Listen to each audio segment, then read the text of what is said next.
Let's continue our topic. What makes India a federal country? There are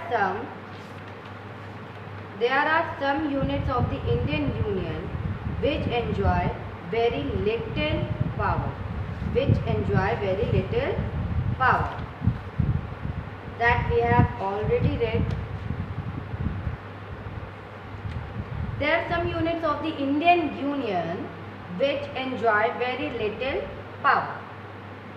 Means कि Indian union में अभी भी कुछ ऐसे यूनिट्स हैं इंडियन यूनियन के, उनको अभी भी बहुत लेस पावर या बहुत लिटिल पावर उन्हें दी गई है.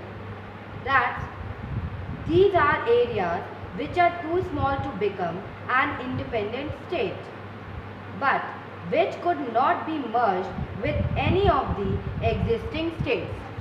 ये वो एरिया हैं जो बहुत ही स्मॉल है और वो अलग से एक इंडिपेंडेंट स्टेट नहीं बना सकते, but which could not be merged with any of the existing.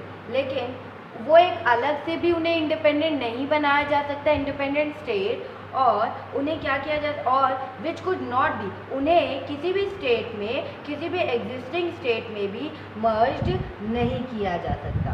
किसी भी एग्जिस्टिंग स्टेट में भी उन्हें क्या नहीं किया जा सकता, मर्ज्ड नहीं किया जा सकता. एंड दैट इज, एक तो वो इतने छोटे हैं कि उन्हें आप इंडिपेंडेंट स्टेट भी नहीं बना सकते हो, और दूसरा आप किसी जो एग्जिस्टिंग स्टेट्स हैं, नंबर स्टेट 28 स्टेट्स हैं, आप उनको उसमें मर्ज भी नहीं कर सकते हो. एंड दीज एरियाज लाइक, ये कौन कौन से एरियाज हैं, दीज एरियाज लाइक चंडीगढ़ और लक्षद्वीप और the capital city of Delhi are called union territory. इन एरियाज को हम लोग क्या कहते हैं, यूनियन टेरिटरी. और आपके यूनियन टेरिटरीज कितने हैं, आई थिंक 8 यूनियन टेरिटरीज. और ये एरिया एक एग्जांपल दिया है, चंडीगढ़, लक्षद्वीप और the capital city of Delhi are called union territory. These territories do not have the powers of a state. ये जो टेरिटरीज हैं, इनको स्टेट के पावर्स नहीं दिए गए हैं. इनको do not have the power of state, इनको स्टेट के पावर नहीं दिए गए हैं. And the central government has special powers in running these areas.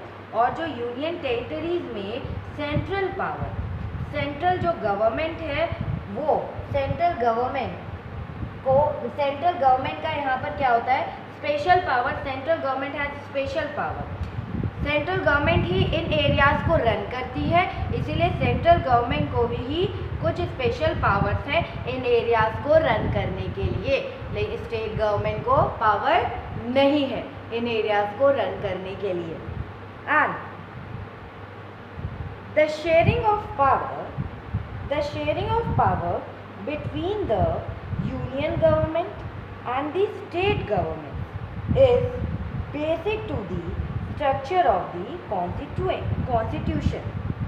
The sharing of power, जो शेयर होती है power between the union government and the state government is basic to the structure of the constitution. में मतलब इसको constitution में बताया गया है कि कितनी पावर आपको यूनियन गवर्नमेंट को देनी है और कितनी पावर आपको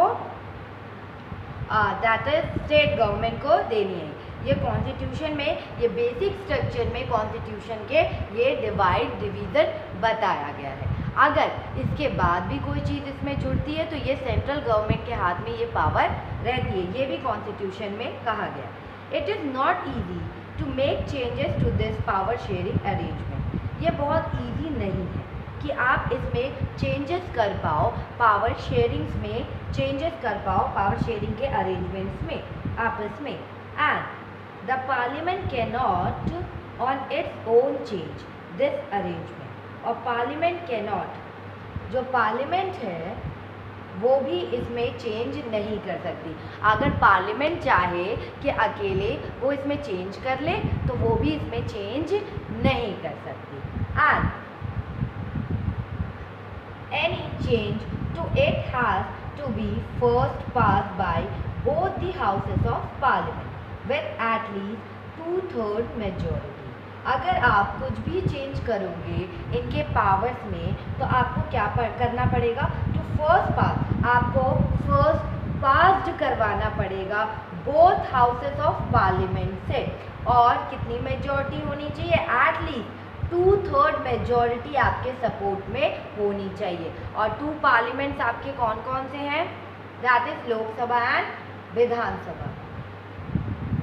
एंड आपको 2 हाउसेस ऑफ पार्लियामेंट से एटलीस्ट 2/3 मेजॉरिटी आपको मिलनी चाहिए, तभी आप इसमें कुछ चेंजेस कर पाएंगे।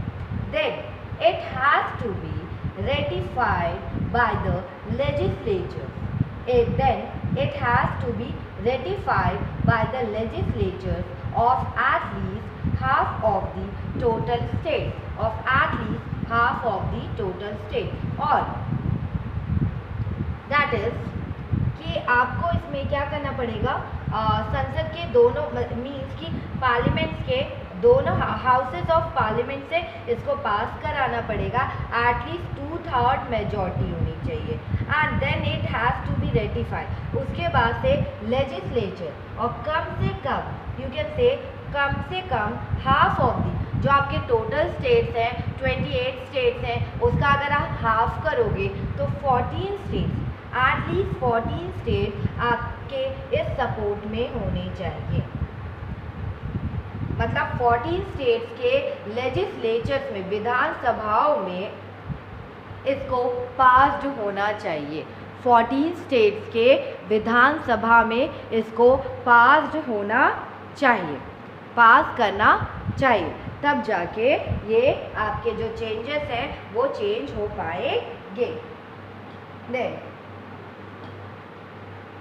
The judiciary plays an important role in overseeing the implementation of constitutional provisions and procedures. Judiciary बहुत ज़्यादा, judiciary plays an important role. Judiciary important role play करती है in overseeing the implementation of constitutional provisions and procedures. वो ये देखती है कि वो बहुत इम्पॉर्टेंट रोल प्ले करती है जो इम्प्लीमेंटेशन, जो कॉन्स्टिट्यूशंस में प्रोविजंस हैं, जो प्रोसीजर्स है, उनको किस तरह से इम्प्लीमेंट किया जा रहा है, वो हमेशा उस पर कंट्रोल करती है और हमेशा उसको मॉनिटर करती रहती है हमारी judiciary. And in case of any dispute, अगर कोई भी डिस्प्यूट होता है about the divisions of power, the high court and the supreme court make a decision. अगर कोई भी डिस्प्यूट आपस में कॉन्फ्लिक्ट होता है या डिस्प्यूट होता है तो उसको कौन सॉल्व करती है? आइदर हाई कोर्ट, अगर हाई कोर्ट से नहीं होता तो आपके सुप्रीम कोर्ट इसमें make a decision, supreme court decision लेती है। And the union and the state governments have the power to raise resources by levying taxes in order to carry on the government and the responsibilities assigned to each of them। Means जो government है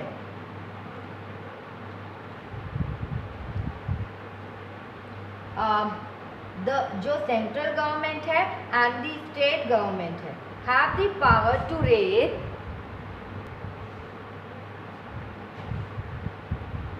and the judiciary plays an important role। Judiciary बहुत important role play करती है, वो control करती है, oversee करती है, मतलब मॉनिटर भी करती रहती है जो कॉन्स्टिट्यूशंस में प्रोविजंस और प्रोसीजर्स दिए हैं वो इम्प्लीमेंट हो रहे हैं या नहीं। And in case of any dispute about the divisions of power, the High Court and the Supreme Court make a decision। अगर कोई भी अगर डिस्प्यूट होता है डिवीजन्स ऑफ पावर्स को लेके, कोई भी कॉन्फ्लिक्ट होता है डिवीजन्स ऑफ पावर को लेके, तो आप हाई कोर्ट जा सकते हो, या हाई कोर्ट में ये डिसीजन होगा, या उससे हायर लेवल सुप्रीम कोर्ट में इसका डिसीजन लिया जाएगा। And the union and the state government have the power to raise resources by levying taxes in order to carry on the government and the responsibilities assigned to each of them. जो central government है that is union government, and जो state government है उनके पास power है, have the power to raise resources, वो उनके पास पावर है कि वो रिसोर्सेज को इकट्ठा कर सकते हैं, वो टैक्सेस लगा सकते हैं in order to carry on the government, वो टैक्सेस को लगा सकते हैं, रिसोर्सेज को जमा कर सकते हैं, उनके पास इतनी पावर है। और मीन्स कि गवर्नमेंट यस वो रिसोर्सेज को भी इकट्ठा कर सकते हैं, टैक्सेस को भी लगा सकते हैं, इन ऑर्डर मतलब अपने to carry on the government को रन करने के लिए, गवर्नमेंट को रन करने के लिए, और जो रिस्पॉन्सिबिलिटीज़ है असाइन ईच ऑफ देम, और जो जिम्मेदारियां हैं उनको निभाने के लिए, इन दोनों को एक अलग अलग पावर दी गई है कि वो अपने अपने रिसोर्सेज को इकट्ठा कर सकते हैं और अपने अपने क्या कर सकते हैं, लेविंग टैक्सेस को, मतलब टैक्सेस भी अपने अकॉर्डिंग लगा सकते हैं, जिससे कि वो गवर्नमेंट को रन कर पाए और जो रिस्पॉन्सिबिलिटी उन्हें असाइन की गई है वो उसको निभा पाए। And that is you explain the threefold distribution of legislative power between the union government and the state government. And this is your question, that is you have to explain the threefold distribution of legislative power between the union government and the state government. And the next question, India is federal country. Explain. India is federal country. Explain it. Listen to one national and one regional news bulletin broadcast by All India Radio daily for 1 week. 1 week के लिए आप national news सुनिए और 1 regional news bulletin को सुनिए, किस पे, all India radio पे, और make a list of news item, सब आप न्यूज़ आइटम्स के लिस्ट को बनाइए। टू गवर्नमेंट पॉलिसीज और डिसीजन बाय क्लासिफाइंग दीज, मतलब गवर्नमेंट ने कौन कौन सी पॉलिसीज़ बनाई है उसको आप नोट डाउन करिए और फिर उसको आगे चल के क्लासीफाई करिए, कैटेगराइज कीजिए। मेन न्यूज़ आइटम जो रिलेटेड हो, that related only to the central government, यह एक्टिविटी है। Name item news item that relate only to the central government. फिर news item that relate only to your or any other state government, and news item about the relationship between the central and state government. News items आपके relate होना चाहिए। आप पहले 1 week तक उसको सुनिए और उसके बाद से न्यूज़ आइटम्स को नोट डाउन करिए। And that is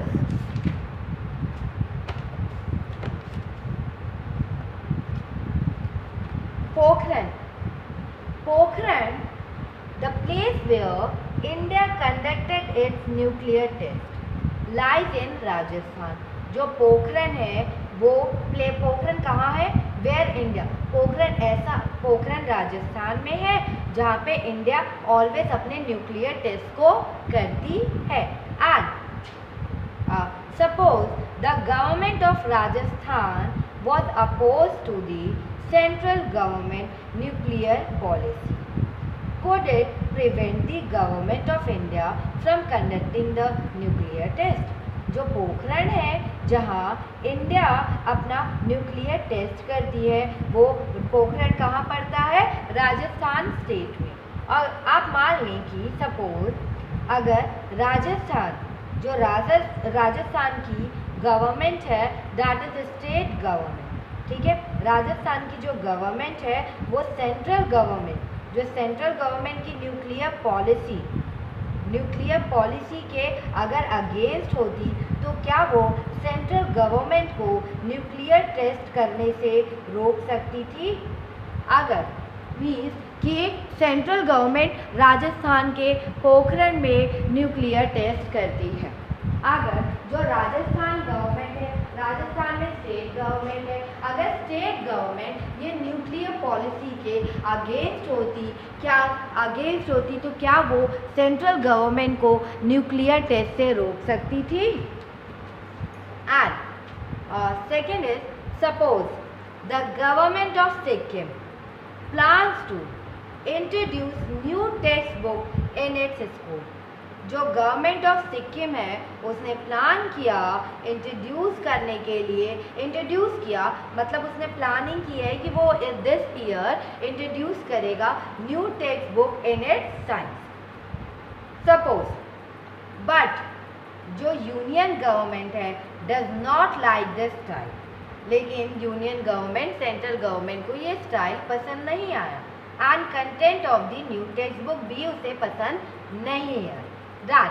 In that case, does the state government need to take permission from the union government before these textbooks can be launched?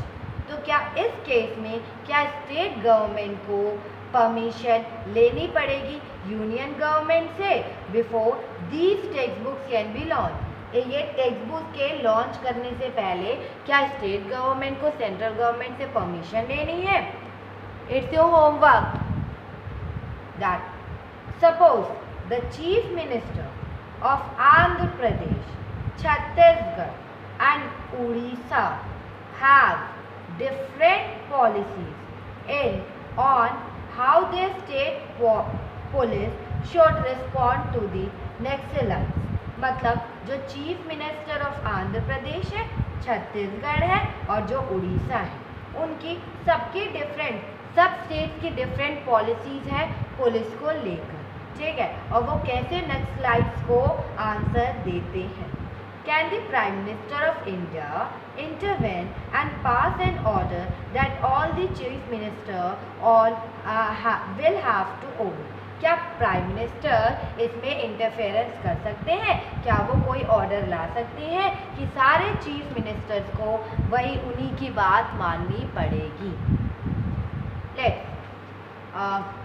How is federalism practised? How is federalism practice? Then our next topic, how is federalism practice? Constitutional provisions are necessary.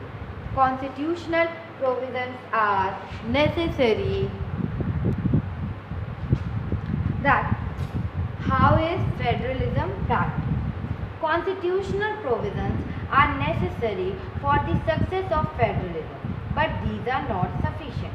जो constitutional में provisions बनाए गए हैं वो federalism के मतलब for the success of federalism के लिए बहुत ही यूजफुल है, सक्सेस के लिए। फेडरलिज्म जो कॉन्स्टिट्यूशन में प्रोविजंस जो बनाए गए हैं वो नेसेसरी है, इम्पॉर्टेंट है अगर आप फेडरलिज्म को सक्सेस करना चाहते हो। बट दी लेकिन ये सफिशिएंट नहीं है, and if the federal experiment has succeeded in India, it is not merely because of the clearly laid out constitutional provisions। अगर जो फेडरल एक्सपेरिमेंट है अगर वो इंडिया में सक्सीड हो जाता है तो it is not merely because of the clearly laid out, मतलब ये इसलिए सक्सेस नहीं हुआ क्योंकि कॉन्स्टिट्यूशन में आपने इसके लिए प्रोविजंस बनाए थे, प्रोविजंस को डिफाइन किया था, इसलिए ये सक्सेस नहीं हुआ। हम ऐसा नहीं मान सकते हैं। The real success of federalism in India can be attributed to the nature of democratic policies in our country. जो रियल सक्सेस है फेडरलिज्म की, that is in India can be attributed to the nature. ये success क्यों हुआ? क्योंकि democratic politics है हमारी country में, क्योंकि इंडिया में डेमोक्रेटिक पॉलिटिक्स है, इसलिए ये सक्सेस हुआ. दैट्स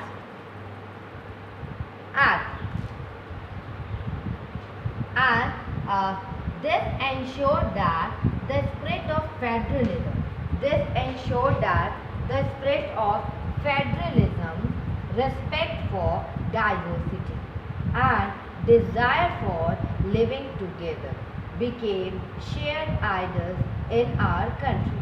Means this ensured, ये इंश्योर करता है जो स्पिरिट ऑफ फेडरलिज्म है, जो स्पिरिट ऑफ फेडरलिज्म है, वो स्पिरिट ऑफ फेडरलिज्म है. रेस्पेक्ट, जो आत्मा है फेडरलिज्म की, यू कैन से मीन्स की जो स्पिरिट है, जो भावना है फेडरलिज्म की, जो रिस्पेक्ट है डाइवर्सिटी की, और जो डिज़ायर है, जो इच्छा है मतलब एक साथ रहने की, became shared idols in our country. और इसी के कारण ये एक आदर्श रूप में देखा जाता है, और इसी के कारण हम अपनी कंट्री में सबके साथ रहते हैं. इसका पहला रीज़न क्या है? स्पिरिट ऑफ फेडरलिज्म है, रिस्पेक्ट फॉर डाइवर्सिटी है, and desire for living together है. और यही चीज़ें जब शेयर्ड होती हैं तो एक आइडल फॉर्म बनकर आता है, और आइडल इन आर कंट्री में फिर हम यूनिटी में रहते हैं. Ideal, shared ideals in our country. And let us look at some of the major ways in which this happens. Means linguistic states.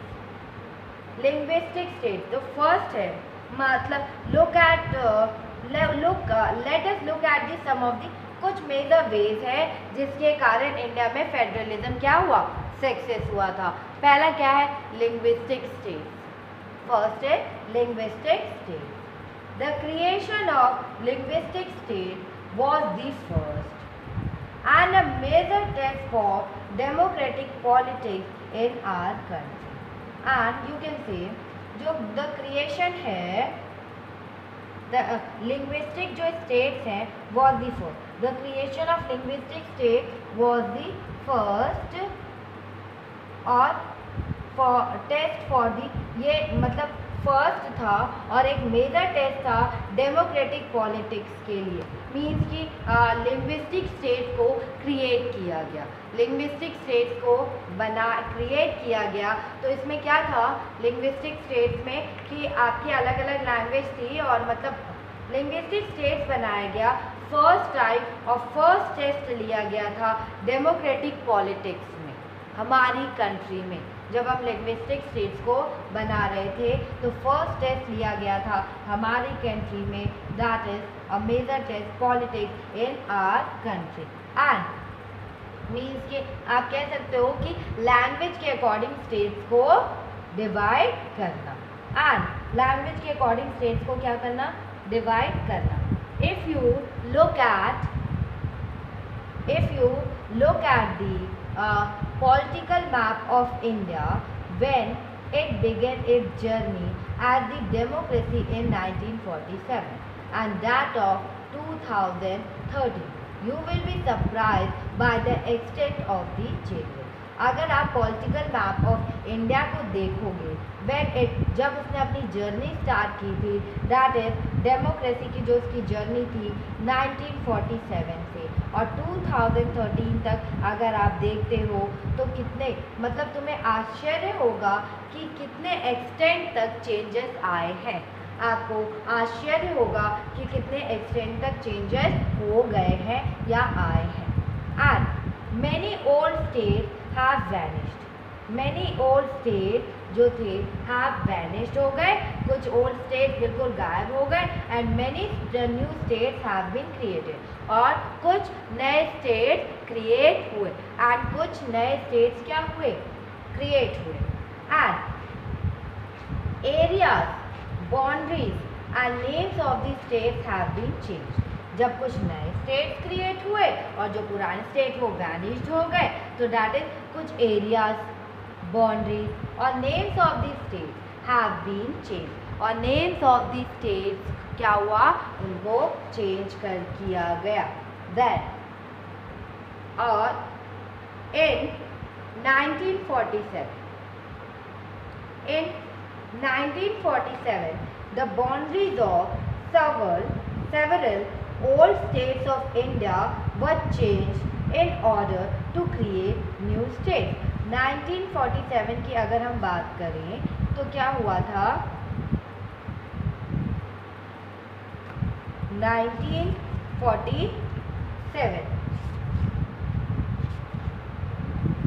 1947 की अगर बात करें तो जो बाउंड्रीज थी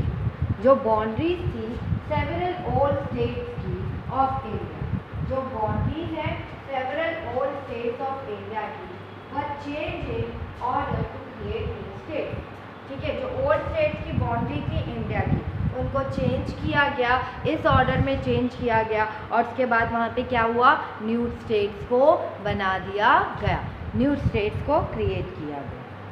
and this was done to ensure that people who spoke the same language lived in the same state। और ये कैसे हुआ, एंश्योर कि जो पीपल एक तरह की सेम लैंग्वेज बोलते थे वो सब सेम स्टेट में ही चले गए। जो पीपल एक तरह की लैंग्वेज बोलते थे सब सेम स्टेट में ही चले गए, एंड सेम स्टेट में चले गए। I think this is a old book, 2017, yeah, this is the old book, that is 2000, जहाँ हमने आई थिंक 2013 यूज़ किया है। यू कैन सी दैट 1950 से या 1947 से 2017 तक बहुत सारे चेंजेस आए। यू कैन से 2020 ले लीजिए, तब तक बहुत सारे चेंजेस आ चुके थे। एंड जो सेम लैंग्वेज बोलते थे वो सब क्या चले गए, वो सेम स्टेट्स में सब चले गए, lived in the same state. And some states were created not on the basis of language. जो कुछ स्टेट्स हैं वो क्रिएटेड, मतलब वो कुछ स्टेट्स को क्रिएट किया गया, बनाया गया, मतलब नॉन बेसिस ऑफ लैंग्वेज के लिए नहीं बनाया गया कि स्टेट्स को हम सिर्फ लैंग्वेज, जो उनकी सेम लैंग्वेज है वही लोग हैं, but to recognize different based on culture, ethnicity और जोग्राफी। मीन्स कि हमने क्या किया, कुछ राज्यों को हमने सिर्फ उनकी लैंग्वेज के अकॉर्डिंग ही चेंज नहीं किया, उनके कल्चर्स को लेके, उनके जोग्राफिकल को लेके, बेसिस ऑफ लैंग्वेज, मतलब बेस्ड ऑन कल्चर, एथनिसिटी और जियोग्राफी। मतलब एथनिसिटी क्या होता है, आपकी कास्ट, ठीक है, मतलब उन्हें आदर देने के लिए भी, मतलब उन्हें रिस्पेक्ट देने के लिए भी हमने क्या किया, उन्हें रिस्पेक्ट के लिए देने के लिए भी हमने किया। इसके बाद हमने कुछ स्टेट्स को भी बनाया जो हमने लैंग्वेज के अकॉर्डिंग इसको चेंज नहीं किया। उन स्टेट्स में हमने कल्चर डाले, जियोग्राफी डाली, एथनिसिटी इतने डिफरेंट में थे, डाइवर्सिटी थी, फिर भी सब लोग एक दूसरे की वहाँ पे क्या कर रहे थे, रिस्पेक्ट कर सकते थे। And second, same language. These include states like Nagaland, और ये क्या, कौन से स्टेट्स को इंक्लूड कर रहा था, Nagaland, Uttarakhand and Jharkhand. Nagaland, Uttarakhand and Jharkhand. When the demand for the formation of states, when the demand for the formation of states on the basis of language was raised, when the demand for the formation of states on the basis of language was raised, some national leaders feared that it would lead to the disintegration of country. क्या हुआ, अब कुछ मतलब states की demand start हो गई थी कि उन्हें लैंग्वेज के अकॉर्डिंग ही, लैंग्वेज के बेस पे ही उन स्टेट्स को डिवाइड किया जाए। उनकी वॉइस अब रेज हो रही थी, उनकी डिमांड अब आने लग गई थी। सम नेशनल, कुछ नेशनल लीडर्स को ये डर हो गया that it would lead to the disintegration of country, और उनको ये डर हो गया क्या, डिसइंटीग्रेशन मतलब ये कंट्री अब बिखर जाएगी या ये कंट्री अब इंडिपेंडेंट इंडिया क्या हो जाएगी, टूट जाएगी, टुकड़ों में बट जाएगी, ये उनका डर था। And the central government resisted linguistic state for some time. जो सेंट्रल गवर्नमेंट है उसने इसी के मतलब चलते क्या किया कि स्टेट्स को दोबारा जो क्रिएट कर रहे थे उसके लिए उन्होंने अब स्टेट्स को दोबारा क्रिएट करना कुछ समय के लिए बंद कर दिया, कुछ समय के लिए बंद कर दिया। But the experience has shown that the formation of linguistic states had actually made the country more united. It also made administration easy. But ये जो एक्सपीरियंस शो करता है, एक्सपीरियंस हैज शोड दैट क्या करता है, the formation of linguistic state, जो form किया हमने लिंग्विस्टिक स्टेट्स को, has actually made the country, उसी ने हमारी कंट्री को बनाया एंड मोर यूनाइट किया, and it also made administration easy, और इसके कारण एडमिनिस्ट्रेशन भी बहुत ही ईजी हो गया।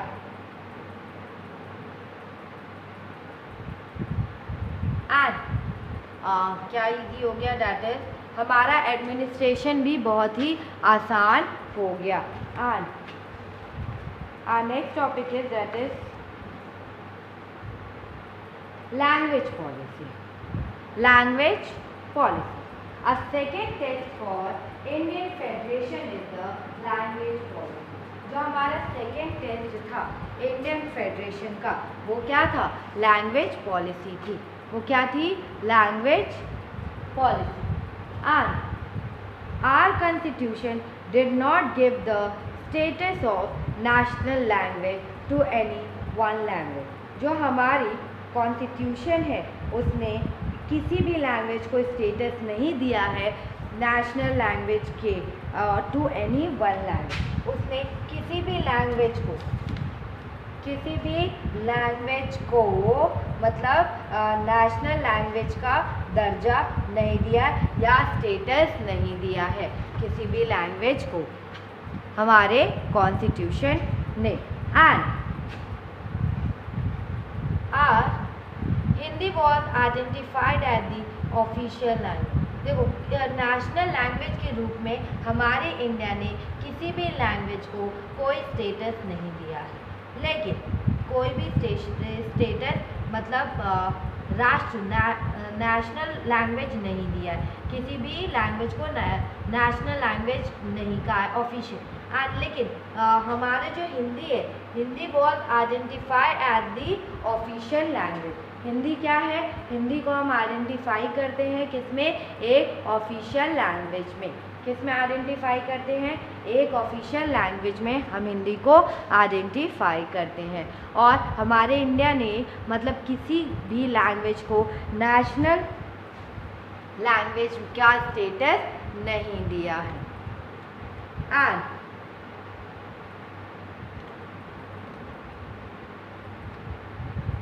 but India is the mother tongue of only about 50% of Indian। जो इंडिया है, इंडिया है but Hindi is the mother tongue। Hindi is the mother tongue। Hindi is the mother tongue of only about 40% of Indian। जो हिंदी है वो mother tongue है। हिंदी क्या है, mother tongue है।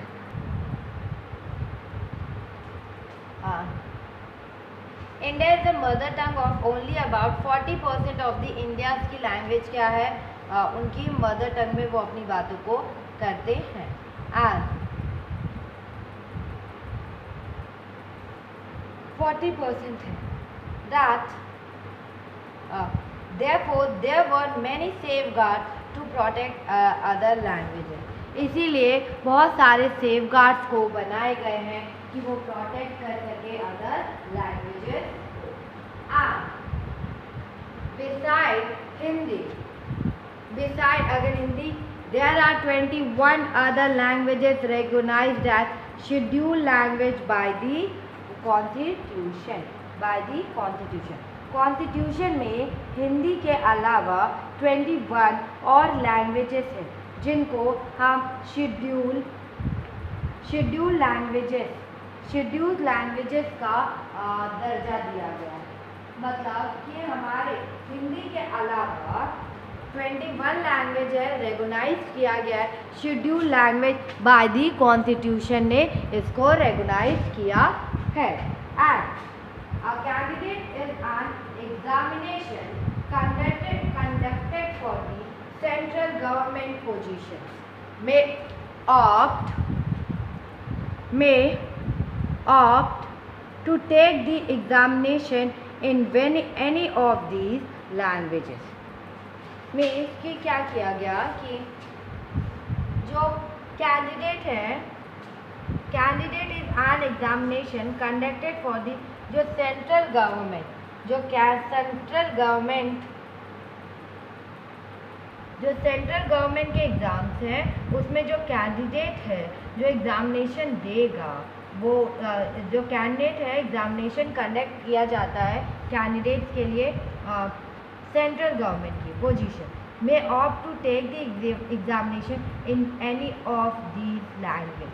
मतलब सेंट्रल गवर्नमेंट को, मतलब सेंट्रल गवर्नमेंट पोजीशन में opt to take the examination in any of these languages में आपको एग्ज़ाम देना पड़ेगा। एंड मीन्स कि जो सेंट्रल गवर्नमेंट है वो किसी भी मतलब जो सेंट्रल गवर्नमेंट है वो किसी भी जो सेंट्रल गवर्नमेंट है किसी भी कैंडिडेट को इनमें से किसी भी लैंग्वेज में वो कैंडिडेट एग्ज़ाम दे सकता है, बशर्ते कैंडिडेट को ऑब्जेक्टिव के रूप में चुने। मतलब बशर्ते candidate opt to the examination any of, मतलब कि कैंडिडेट अपने एग्ज़ाम में इनमें से कोई एक लैंग्वेज को सेलेक्ट करे, एक लैंग्वेज को सेलेक्ट करे। एंड जो कैंडिडेट है जो एग्ज़ामिनेशन सेंट्रल गवर्नमेंट कंडक्ट कराती है उस पोजीशन में, मतलब जिस भी पोजीशन का सेंट्रल गवर्नमेंट एग्ज़ामिनेशन कंडक्ट कराती है में ऑप्ट टू टेक दी, वो जो कैंडिडेट है उसको फ्रीली है वो एग्ज़ामिनेशन को किसी भी लैंग्वेज में ले सकता है या किसी भी लैंग्वेज में कर सकता है। As the states too have their own official language, states की भी अपनी ऑफिशियल लैंग्वेज होती है, स्टेट्स की भी क्या होती है अपनी official language. Much of the government work takes places in the official language of the concern state. और जो मच ऑफ द गवर्नमेंट जो गवर्नमेंट वर्क्स हैं, जो गवर्नमेंट वर्क्स हैं, जो स्टेट गवर्नमेंट वर्क्स हैं वो क्या होता है, who take place in the official language to the concerned state। जो स्टेट गवर्नमेंट के मतलब अपने ज़्यादातर काम अपनी राजभाषा में ही करना पड़ता है। किस में करना पड़ता है, राजभाषा में। And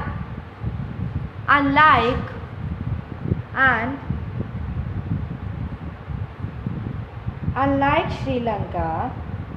Sri Lanka, the leaders of our country adopted a very cautious attitude in speaking the use of Hindi। Unlike Sri Lanka, जो लीडर्स हैं हमारी कंट्री के वो अडॉप्ट करते हैं कॉशंस, वो अडॉप्ट करते हैं caution attitude, caution attitude in speaking the use of Hindi according to the construction. According to the construction.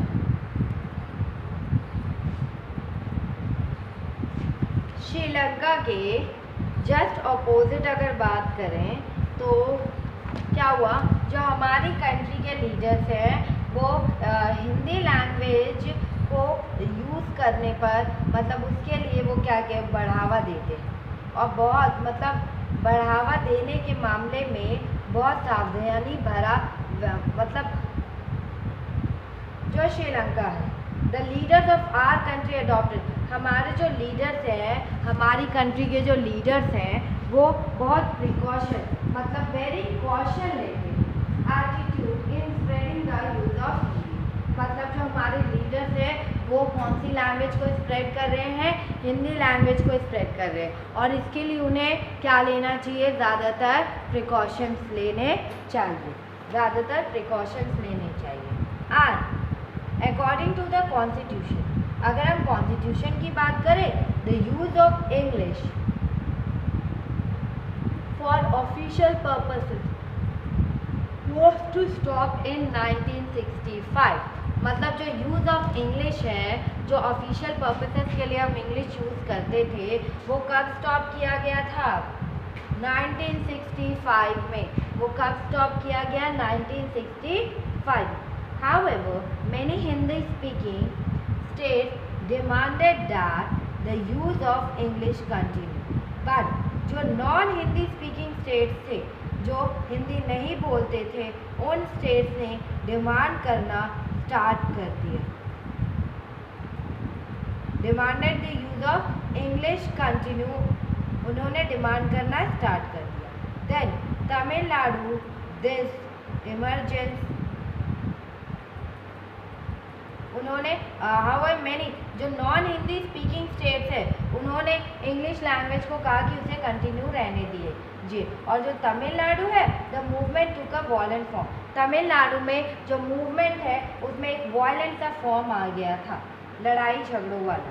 The central government responded by agreeing to continue the use of English along to Hindi for official purposes. Central government ने response किया, means कि जो central government ने response क्या किया, agree, वो agree हो गए टू कंटिन्यू, मतलब वो एग्री हो गए कि आप Hindi along with English for official purposes के लिए।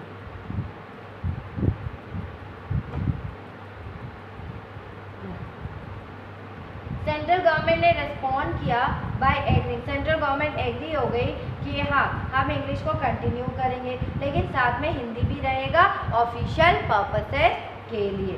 And many cities think this solution favour the English speaking elite, मतलब कि कई लोगों ने जितने भी क्रिटिक्स थे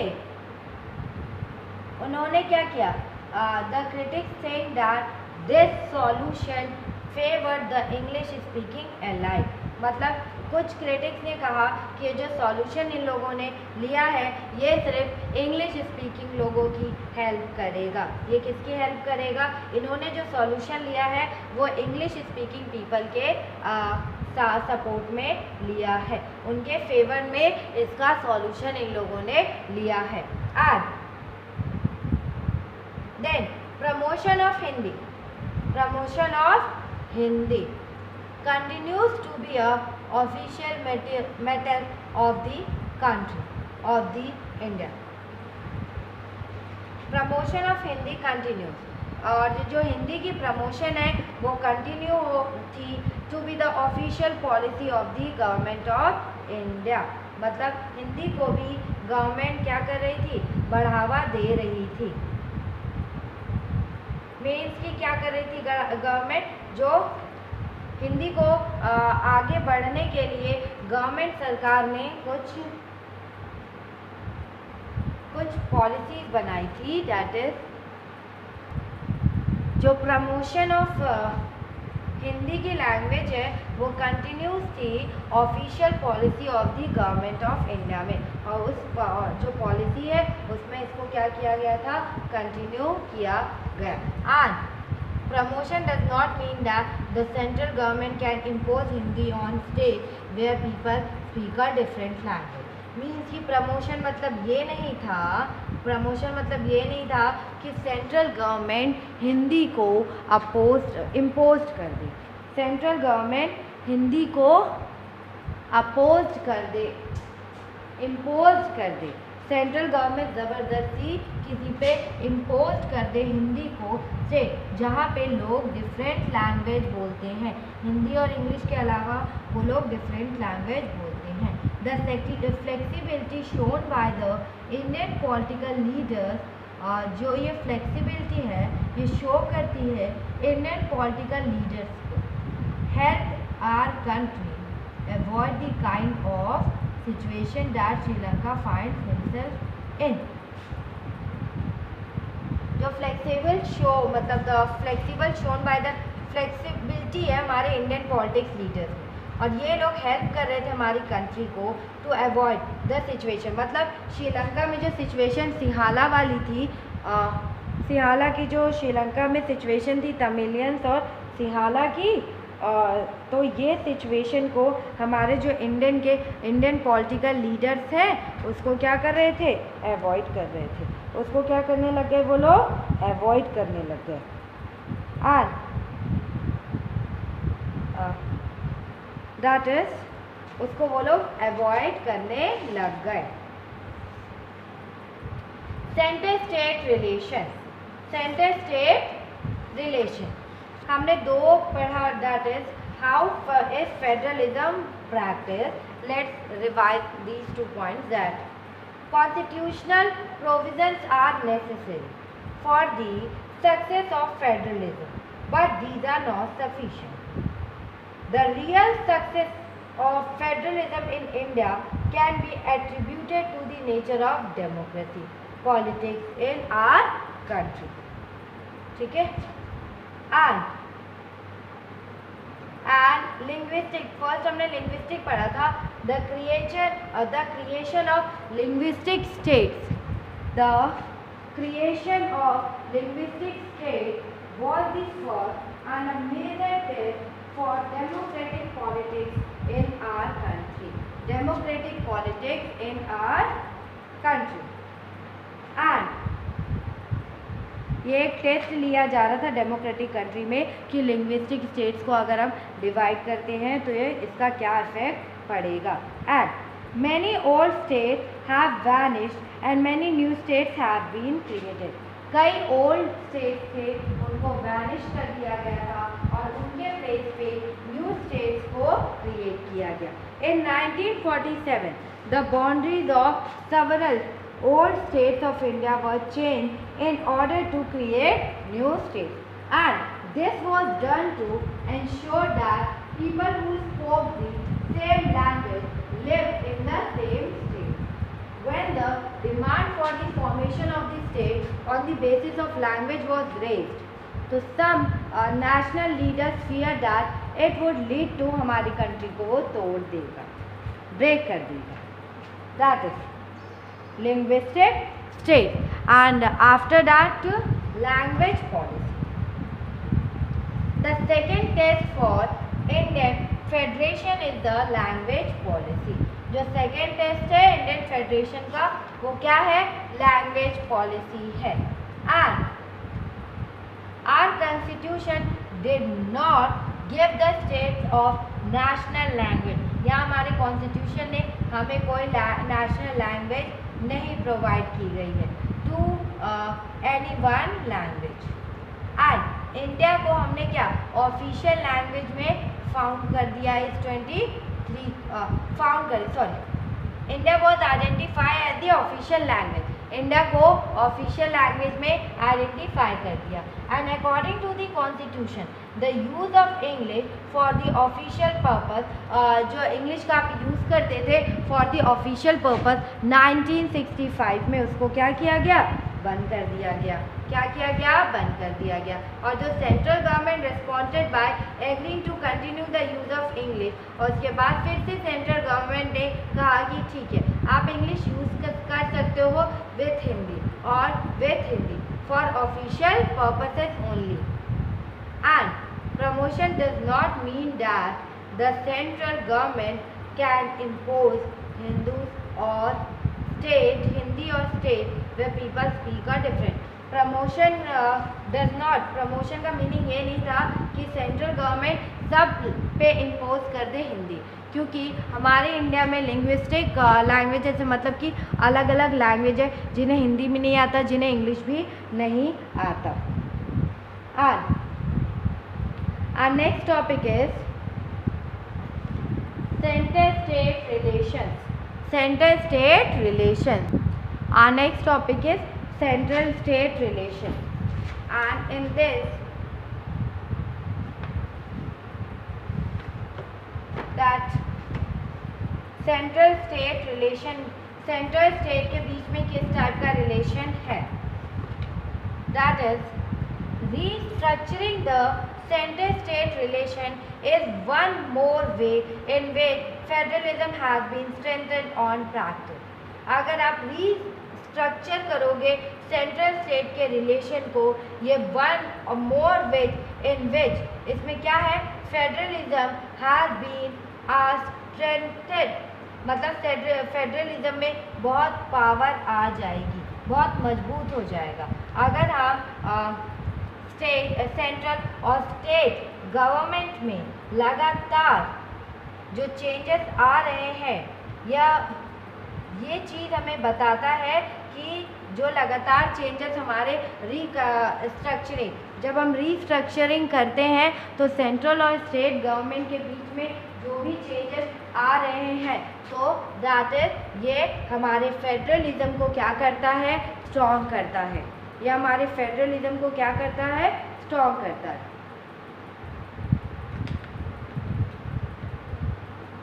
एंड फेडरलिज्म को स्ट्रॉन्ग करता है।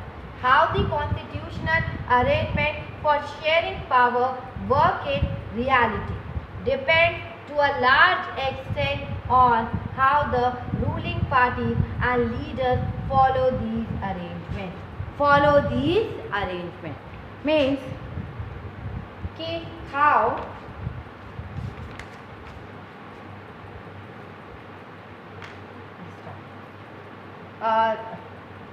restructuring the central state relation is one more way in which federalism has been strengthened in practice. And second, how the constitutional arrangement for sharing power work in reality depend to a larger extent on how the ruling parties and leaders follow these arrangements.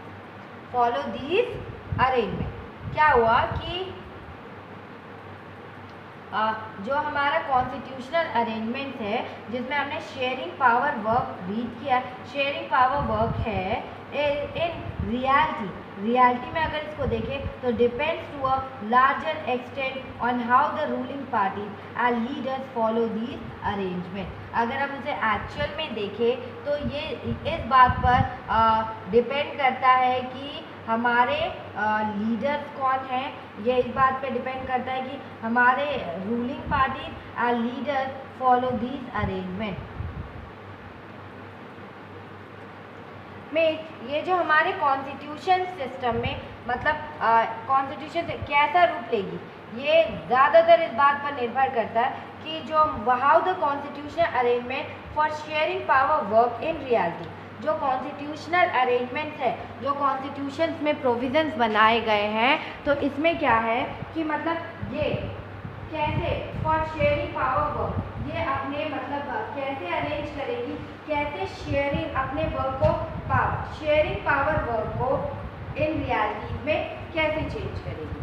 Depend, ये किस पे depend करता है? Depend to a large extent on how, ये depend करता है कि constitution में ये पावर्स कैसे चेंज होंगे। ये रूलिंग पार्टीज और लीडर्स फॉलो दीज अरेंजमेंट, जो रूलिंग पार्टीज हैं और जो लीडर्स हैं वो फॉलो दिस अरेंजमेंट करते हैं। दैट इज, अगर आप इसको देखें तो क्या होता है, जो कॉन्स्टिट्यूशनल अरेंजमेंट है, कॉन्स्टिट्यूशनल अरेंजमेंट एक्चुअल में कैसा रूप लेगी, एक्चुअल में वो कैसा शेप लेगी, ये ज़्यादातर इस बात पे निर्भर करता है कि हमारा जो रूलिंग पार्टी, जो हमारे रूलिंग पार्टीज है एंड रूलिंग पार्टीज है और जो हमारा नेता है या लीडर है, किस तरह इस सिस्टम को संभालता है, किस तरह इस सिस्टम को संभालता है।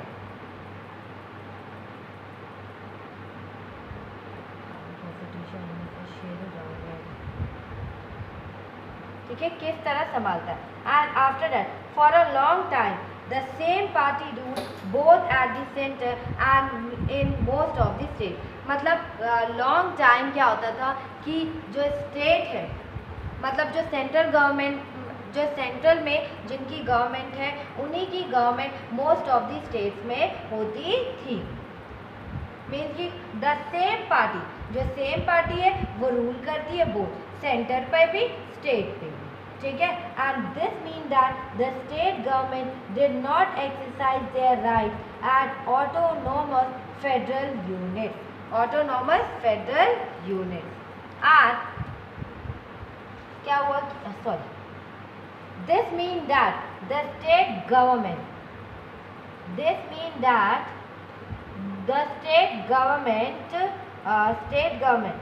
not exercise their rights as autonomous federal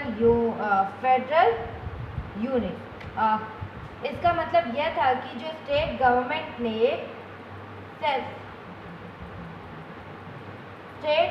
ने अपनी पावर का, स्टेट गवर्नमेंट ने डिड नॉट एक्सरसाइज है, उसने अपने राइट्स का यूज़ नहीं किया ऑटोनोमस फेडरल यूनिट पे। उसने अपने राइट्स का क्या नहीं किया, उसने अपने राइट्स का यूज़ नहीं किया, उसने अपने राइट्स का यूज़ नहीं किया।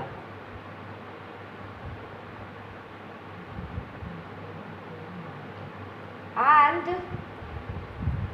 pride was different, but and when the ruling party at the state level was different, the parties that rule at the center tried to undermine the power of state। Means कि as when the जो ruling party at the state level, अगर ruling party जो central पे राज कर रही है वो state level से अगर अलग है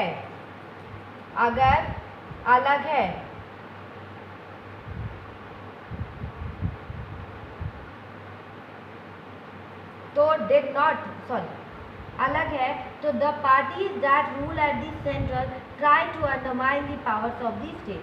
अगर ruling party at the state level, ruling party state level पे डिफरेंट है तो पार्टी जो रूल कर रही है सेंटर पे वो ट्राई करेगी to undermine the power of state, to undermine the power of state.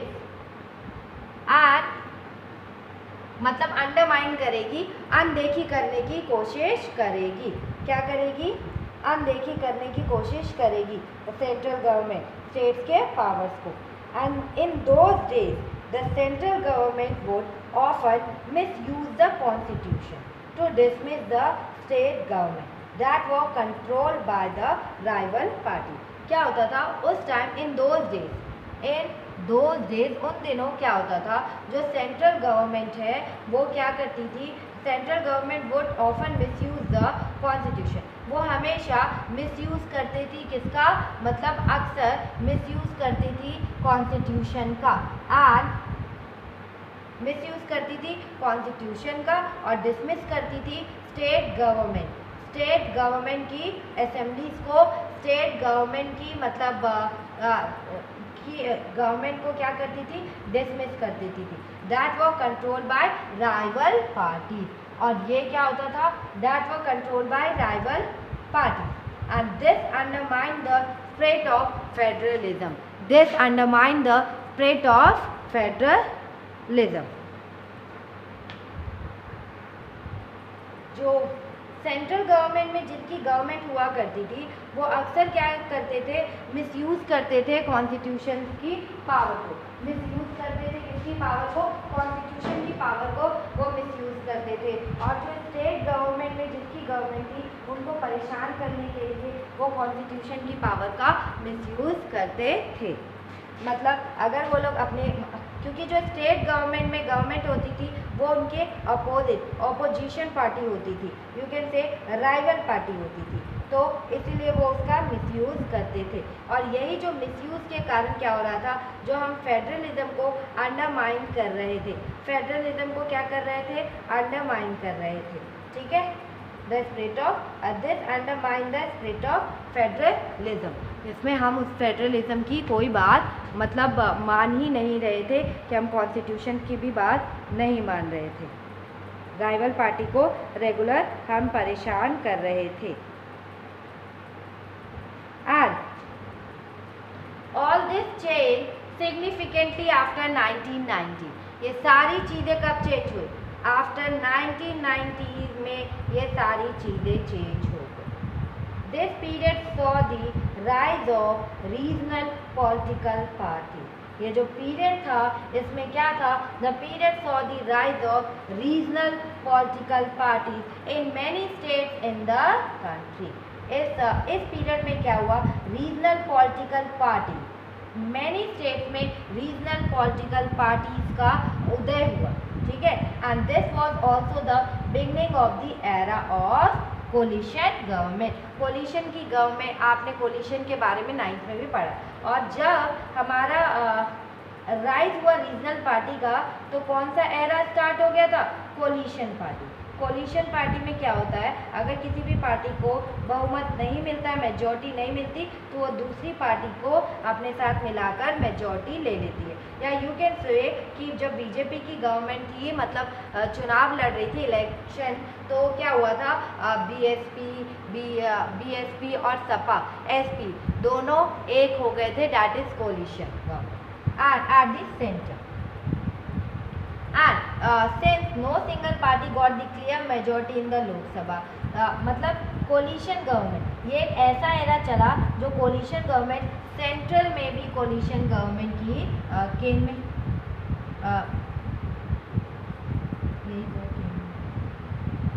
मतलब कि सेंट्रल में भी यहीं से स्टार्ट हो गया था। क्या स्टार्ट हो गया था, आपका coalition government. And since no single party got a clear majority, अगर कोई सिंगल पार्टी क्लियर मेजॉरिटी उसको लोकसभा में नहीं मिलता, तो the major national party had to enter into an alliance with many party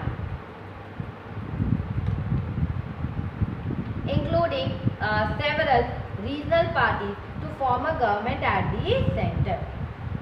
अगर लोकसभा में किसी भी पार्टी को मेजॉरिटी नहीं मिलती है, तो वो क्या कहता है, द मेजर नेशनल पार्टी, जो इम्पोर्टेंट नेशनल पार्टीज हैं, वो had to enter into an alliance, वो लोग क्या करने लगती हैं, अलायंस में एंटर करने लगती है, मतलब एक दूसरे से गठबंधन करने लगती है विथ मैनी पार्टी, और वो बहुत सारी पार्टी से गठबंधन करती है, इंक्लूडिंग सेवरल रीजनल पार्टीज के साथ भी वो कोलिशन करती है। और रीजनल पार्टी के साथ जब वो कोलिशन करती हैं तो एक गवर्नमेंट फॉर्म होती है, form of government at the centre पे फिर एक गवर्नमेंट को फॉर्म किया जाता है।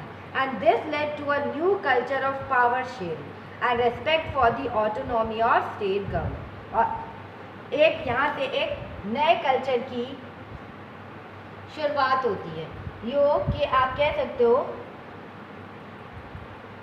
नए कल्चर की शुरुआत होती है, और इसीलिए मतलब let to a new culture of power sharing start होता है। इसीलिए हमें respect for the autonomy of state government, हमें रिस्पेक्ट करना चाहिए उसकी ऑटोनॉमी ऑफ स्टेट गवर्नमेंट की।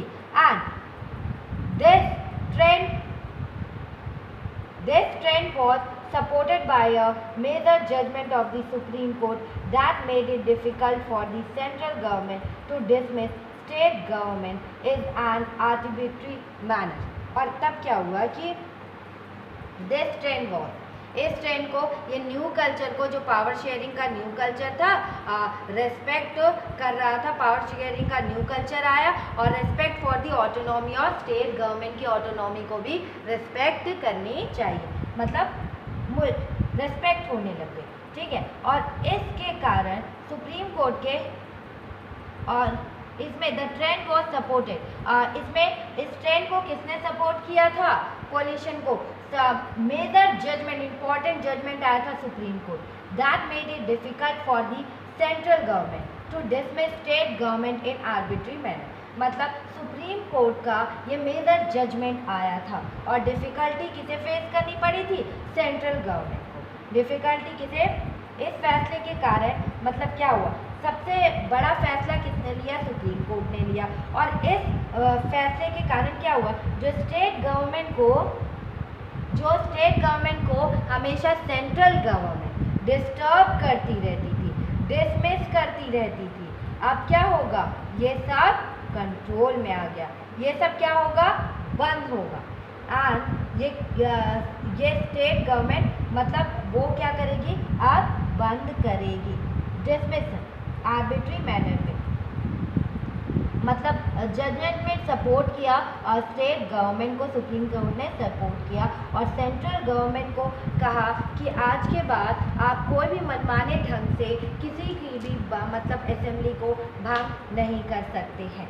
अब ये क्या हुआ, केंद्र सरकार के लिए क्या हुआ, सेंट्रल गवर्नमेंट के लिए क्या हुआ, यहाँ पर डिफ़िकल्टी हो गई।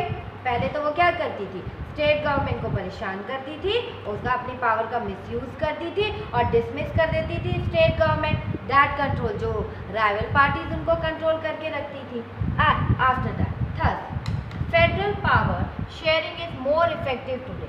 जो फेडरल पावर है वो फेडरल पावर बहुत ज़्यादा इफेक्टिव है टुडेज के लिए।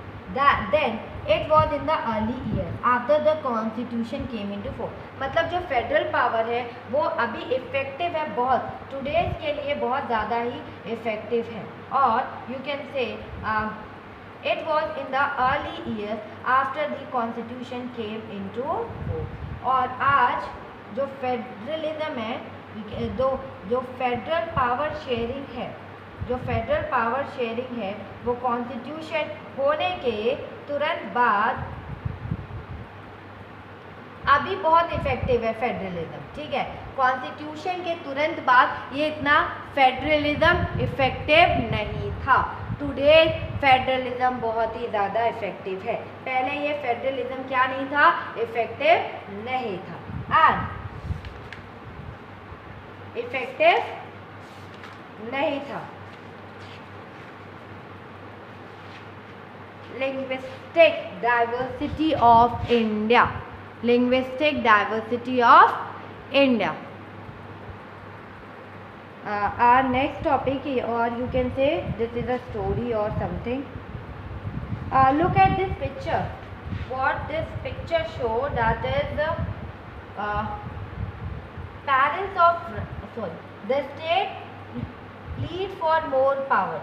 जो स्टेट है वो लाइन में खड़ी है सेंट्रल के सामने कि हमें शक्तियाँ, वो लोग शक्तियाँ मांग रहे हैं कि हमें थोड़ी सी मोर पावर दे दी जाए, थोड़ी सी शक्ति दे दी जाए। एंड सेकेंड इज मीन्स कि पेरेंट्स ऑफ रनिंग मतलब parents of running of coalition government, गठबंधन सरकार की क्या है, ये कोलिशन गवर्नमेंट की क्या है, सीट है, कोलिशन गवर्नमेंट की चेयर है या कुर्सी है, ठीक है। देयर आर टू कार्टून्स है showing the relationship between the centre और स्टेट। यहाँ दो कार्टून है जो शो कर रहे हैं रिलेशन सेंटर और स्टेट्स के। And should the state go to the centre with the begging bowl. क्या आपको ये लगता है कि स्टेट गवर्नमेंट को मतलब भिखारियों की तरफ बाउल लेकर सेंट्रल गवर्नमेंट के पास जाना चाहिए? How can the leader of a coalition keep the partners of government satisfied. और जो कोलिशन पार्टी का जो लीडर होता है, जो हेड होता है, वो अपने पार्टनर्स को कैसे सेटिस्फाई रख सकता है, क्योंकि कभी भी ये गठबंधन टूट भी सकता है, इसीलिए उसको अपने पार्टनर्स को सेटिस्फाई रखना पड़ता है। सेटिस्फाई रखना पड़ता है अपने पार्टनर्स को। And village town that